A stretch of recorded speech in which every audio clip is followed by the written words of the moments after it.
You say the audience has changed, and that's a fact, right? Can you pick one movie of yours from whenever and say this movie today's audience will still watch? And can you pick one movie and say, okay, I don't think today's audience will watch this movie? I don't have to say about these few movies. Manmadhuri is a cult classic. Okay. Anytime you play it, they'll watch. Shiva also, they'll watch. Right. Movies which they won't watch now, it's very difficult. I mean, only flop films are coming into it. Because they didn't watch it then, they didn't watch it now. So, movies which they won't watch, Gitanjali they would watch. Even now, so many people tell me, whoever they watch it. So, I wish you would have made, why don't you make a movie like this now? It's not possible. You can. Not with me, even with the younger generation. But you can make an older version of that, right? Yeah, that movies, it happened. Yeah, no, not exactly that. I'm saying some zone like that. It's like a... Yeah, so movies which won't work now, which was a huge hit, there are these commercial films in the 80s which came, right, which will not work. Yeah. I've always wondered about that because there are many directors who, I don't want to name them obviously, but you're in Tamil, Hindi, Telugu, everywhere, right? There are these directors who for 10 to 12 years, they're delivering big blockbusters, right? And then suddenly they're just disappear. It's such a constant thing. They're replaced by the next new commercial. set of directors. Yeah. And they just vanish. It will happen here now. But like, why do you think commercial directors don't have much of a lifespan? Because the actual commercial director, they don't go into the depths, Okay. Anything if you go deeper inside into a movie, they will last. Okay. And those kind of people, for themselves itself, after they're exhausted, it's like a writer. Yeah. They can't keep writing books for 40 years. Yeah. They get exhausted. Yeah. Unless you're Stephen King or something like that. They're very rare. They're still here. They're still very rare directors like that even here. Yeah. I mean, not there. Yeah. In actors, there are rare actors who last forever like that. But for directors especially, writers especially, what I feel is if they keep writing and directing their own stories, after a while, writing is the thing that gets stagnant. Right. Not the directing. Writing is the thing which they cannot go over because that's how I feel most writers. I'm talking about even books, the English novels we have read or whatever, they're all there for about a period of 15 years. After that, they're gone. Yeah, they're all gone. Right? Yeah. So, this year is the 50th year of Annapurna. Annapurna, yes. Yeah, and there was this big news about this collaboration with Dolby. Yes. So, what is the vision now? See, the vision started with my father. Right. Nagarjuna. His vision was to build a place where dreams come true. Yeah. Dreams were built. Yeah. I'm sorry to interrupt, but I still find it amazing that, like, after all these years, you're acting in a movie, Kubera, and the person who cut the trailer is a product of Annapurna. Yeah, amazing. Yeah. And you didn't know it. I didn't know it. I'm just like, it's such a great anecdote. Anyway, please continue. I didn't know it. And also when I go to Shakers, there are a lot of ADs, art department, all from Annapurna College there. Yeah. And what is incredible is I go to Bombay to do some ads. They'll say, sir, we are from your college. It feels very good. Yeah. It feels absolutely good. You're giving back, right? So like you're creating absolutely. But what's the larger vision in terms of vision? Yeah, my father's vision was to, when he started this place, not only he wanted to come, he was a Telugu actor, these things. And at that time, the government had invited him to come and, why don't you being a Telugu actor, Telugu films we should have it here in Hyderabad.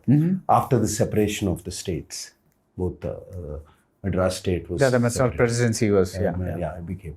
So, after he came here, his vision was to build a place where dreams were built. It took him 15 years. By 1974, he started his dream. In these rocks, he built this place. And slowly the industry started shifting more and more and more.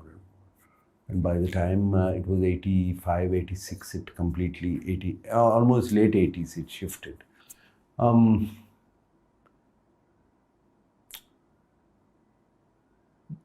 still the post-production, everything was being done outside Hyderabad. Right. Only the shoots were being done here.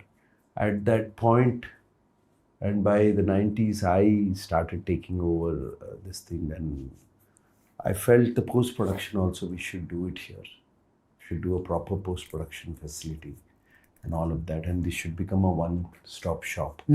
And as the internet age came, it was much easier to do all these things. The new digital, as the digital cameras came in, all of that. That's when we gave a push for doing the digital interface, the DIs and this and all of that. And then we realized sound had become a very, very integral and important part of films. Once the Dolby 7.1 came and the Dolby Atmos came, all of that. And that's when we put in the first Dolby preferred studio, one of the very few. There were only two in India then, one in Mumbai and one here. Then now Dolby Atmos theaters have come everywhere. And then we thought of animation, VFX. Bahubali time, it happened that Rajamouli Garu was doing a lot of animation and VFX, and he was going out wherever. So why don't we put a facility here where animation can be done somewhere outside. It's not that everything is done with us, done outside, but everything is sent here as a central place. And from here, it's the director and the DOP, all of them sit here and give out instructions. So that's how we started. So it's like a hub. Hub. Yeah. So the minor corrections are done here. And then the pre-mix and the final mix should be done here in the same place. The dubbing should be done here. The DI should be done here.